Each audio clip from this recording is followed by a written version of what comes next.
Champions trophy में कौन होगा भारतीय टीम का विकेट कीपर? जी हाँ, क्रिकेट के गलियारों में और फैंस के बीच इस बात की चर्चा हो रही है कि आखिर चैंपियंस ट्रॉफी जो पाकिस्तान में होने वाली है, भारत अपने मैच दुबई में खेलेगा, उसके लिए भारतीय टीम का विकेट कीपर कौन होगा? हर कोई जिस खिलाड़ी को खिलाने की बात कर रहा है, उसको लेकर अपने अलग-अलग तर्क भी दे रहा है। तो हम भी आज इस पर ही चर्चा करेंगे कि कौन हो सकते हैं भारतीय टीम के चैंपियंस ट्रॉफी के विकेट कीपर। तो कतार में सबसे आगे हैं केएल राहुल और ऋषभ पंत।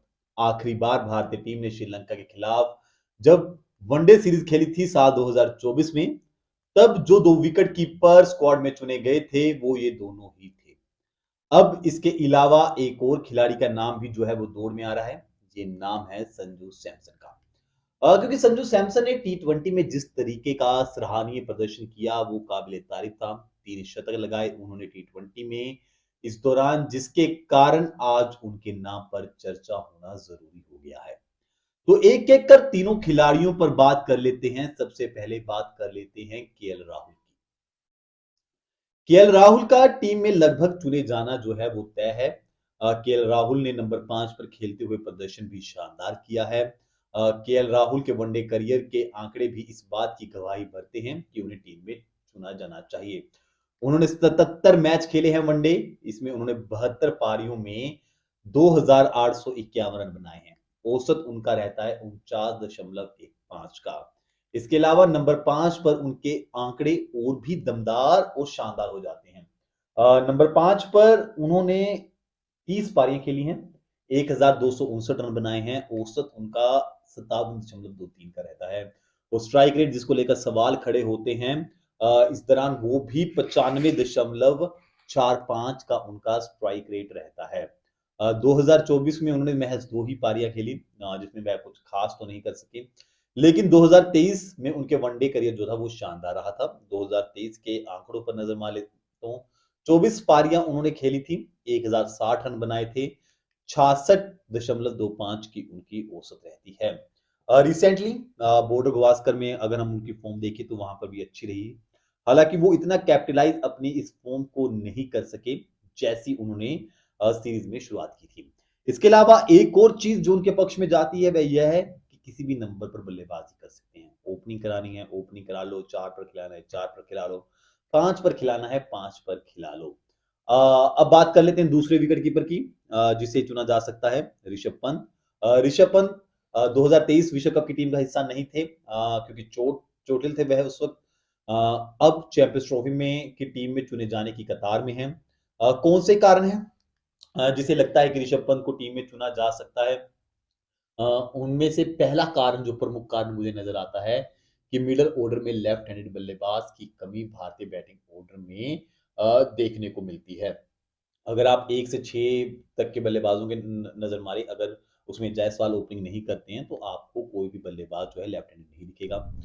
जब भी इस दौरान टीम को लेफ्ट और राइट बैटर के कॉम्बिनेशन की जरूरत होती है, तो टीम जो है या तो अक्षर पटेल को ऊपर भेजती है या फिर रविंद्र जडेजा को ऊपर भेज देती है। यानी कि देखा जाए तो टीम के पास मिडिल ऑर्डर में कोई मुख्य बल्लेबाज लेफ्ट हैंडेड नहीं है।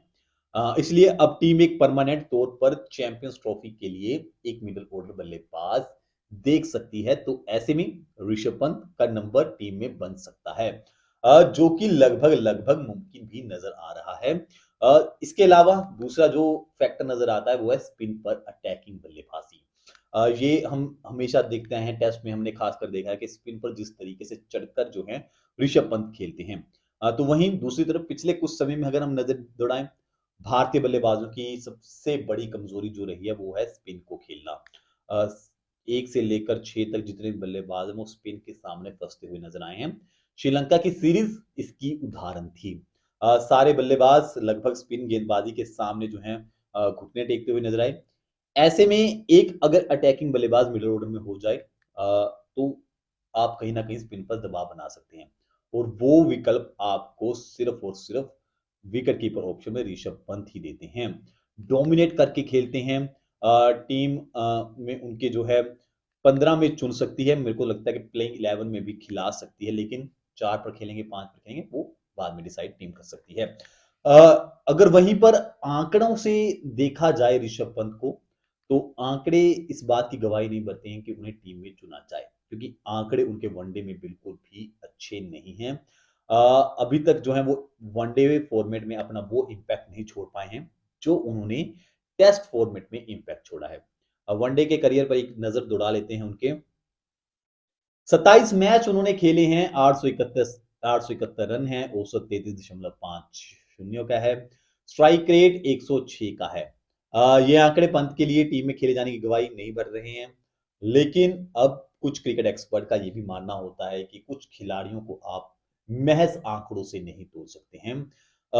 ओवरऑल इम्पैक्ट जो खिलाड़ी लेकर आता है कई बार वो ज्यादा बड़ा होता है। पंत में वो एक्स फैक्टर है जो मिडल ऑर्डर में बल्लेबाजी करने के लिए चाहिए होता है, वो हम सब जानते हैं। और बीजीटी में खेली गई उनकी आखिरी पारी टेस्ट में 200 की स्ट्राइक रेट से तो उनके एक्स फैक्टर वाले पक्ष को भी और मजबूत कर देती है। इसके अलावा स्पिन को डोमिनेट करके खेलना और लेफ्ट हैंड बल्लेबाज होना तो उनके पक्ष में जाता ही है। दुबई की पिच होगी तो हर टीम जो है 3-3 स्पिनर तो लेकर आने ही वाली है। अब बात कर लेते हैं तीसरे विकेट कीपर की, जिसे चुने जाने की संभावना बहुत कम है। अगर वह टीम में चुन लिए जाते हैं तो यह एक यकीनन सरप्राइज सिलेक्शन होगा, खासकर मेरे लिए तो होगा ही होगा, क्योंकि हम बात कर रहे हैं संजू सैमसन की। पिछले कुछ समय में इस खिलाड़ी को जितने मौके मिले हैं, इस खिलाड़ी ने दोनों हाथों से भुनाया है। जितना एक खिलाड़ी कर सकता है अपनी तरफ से उतना इस खिलाड़ी ने कर दिया है। अब लेकिन वो कार्य इन्होंने किया है टी20 में। वनडे में भी देखा जाए तो जितने मौके इनको मिले हैं इन्होंने अच्छा ही किया है और आंकड़े भी इसकी गवाही देते हैं। इसके अलावा आप टॉप ऑर्डर में भी इस खिलाड़ी को खिला सकते हैं, मिडल ऑर्डर में भी खिला सकते हैं, फिनिशिंग का रोल देना है तो वो भी इस खिलाड़ी को दे सकते हैं। आंकड़ों पर नजर मार लेते हैं, तब आपको समझ में आ जाएगा कि मैं ऐसा क्यों कह रहा हूं, क्यों संजू सैमसन एक स्ट्रॉन्ग कंटेंडर हो सकते हैं। वनडे की बात करें तो 14 मैच उन्होंने खेले हैं, रन 510, औसत जो है 56.67, स्ट्राइक रेट 99.6 का। इसके अलावा अलग अलग नंबर पर जब बल्लेबाजी करने आए तो उनका औसत कैसा रहा, नंबर 3 पर जब बल्लेबाजी करने आए तो उनका जो है वो औसत रहता है 54.33 का। नंबर 4 पर संजू सैमसन का औसत रहता है 51 का, नंबर 5 पर संजू का औसत रहता है 38.67 का, नंबर 6 जो मैंने कहा कि फिनिशिंग के रोल पे भी आप दे सकते हैं, वहां पर उनका औसत 90 का है। इसके अलावा जिसके कारण हम कह रहे हैं कि स्ट्रोक कंटेंडर है वो है उनकी 2024 की टी20 में फॉर्म। उस पर भी आंकड़ों पर भी एक नजर मार लेते हैं। टी20 में उन्होंने 12 पारियां खेली 2024 में, 436 रन बनाए, औसत 43.60 यानी कि 43.60, स्ट्राइक रेट जिस पर नजर लगानी चाहिए वो है 180 का स्ट्राइक रेट, और शतक 3 शतक इस दौरान उन्होंने लगाए हैं।